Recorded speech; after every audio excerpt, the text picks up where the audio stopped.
अल्हम्दुलिल्लाहिल्लज़ी Allam bill क़लम व अल्लमल इंसान मा लम यअलम व रसला इलैना रसूलन वरका सय्यदना मुहम्मद सल्लल्लाहु अलैहि वसल्लम अम्मा बाद क़ाल नबी सल्लल्लाहु अलैहि वसल्लम तलबुल इल्म फरीज़तुन अला कुल्लि मुस्लिमिन। आदरणीय सभापति महोदय, मुख्य अतिथिगण, शिक्षक एवं शिक्षिकागण एवं मेरे प्यारे सहेलियों, आज के इस वार्षिक प्रोग्राम में मेरे चर्चा का विषय है समाज में स्त्रियों के लिए शिक्षा का महत्व। मेरी प्यारी बहनों, इस्लाम में शिक्षा प्राप्त करने पर विशेष बल दिया है। यही कारण है कि जब मोहम्मद सल्लल्लाहु अलैहि वसल्लम संदेशवाहक बनाए गए थे तो उन पर सर्वप्रथम संदेश आया, उसमें पढ़ने का आदेश दिया गया, आपसे कहा गया इक़रा बिस्मि रब्बिकल लज़ी ख़लक़, संदेशवाहक पढ़ो अपने रब के नाम से जिसने तुम्हें उत्पन्न किया। इस आयत से स्पष्ट होता है कि इस्लाम शिक्षा के विषय में कितना गंभीर है एवं इस्लाम का कितना महत्व है।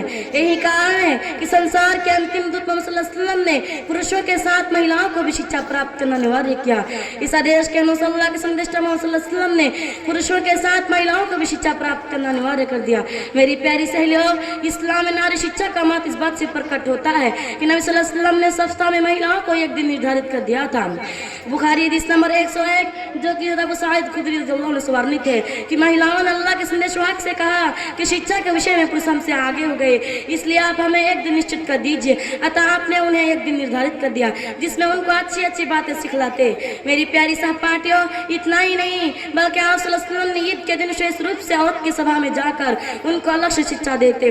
इस्लाम में नारी और पुरुष एक दूसरे के पूरक है, इसलिए महिलाओं को भी शिक्षा दीक्षा देने पर विभिन्न प्रकार से प्रेरित किया है। आप सल्लल्लाहु अलैहि वसल्लम से वर्णित है जिसने 3 स्त्रियों का पालन पोषण किया, उनको सत्य व्यवहार सिखलाया, उनके लिए अच्छा सपति उनका विवाह कर दिया तो उनके लिए स्वर्ग है। मेरी प्यारी बहनों, सहाबाए किराम, ताबईन, तबा ताबईन ने अपने युग में नारी शिक्षा के संबंध में जो प्रयास किया उसका परिणाम हम सबके सामने है। परंतु अफसोस है कि आज के युग में मुसलमान महिलाएं शिक्षा के प्रति उदासीन हो गई, नारी शिक्षा को अधिक महत्व नहीं दिया।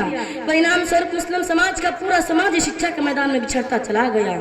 आप विचार करें कि जिस समुदाय की माताएं एवं बहनें अशिक्षित हो तो उसकी गोद में पलने वाली पीढ़ी का भविष्य क्या होगा, जबकि वास्तविकता यह है कि एक माँ की गोद ही पहली पाठशाला है जहाँ पर मनुष्य की शिक्षा दीक्षा करनी पड़ती है। नारी शिक्षा के विषय में एक अंग्रेज एंकित कहता है, when you teach a boy you teach a person and when you teach a girl you teach a generation।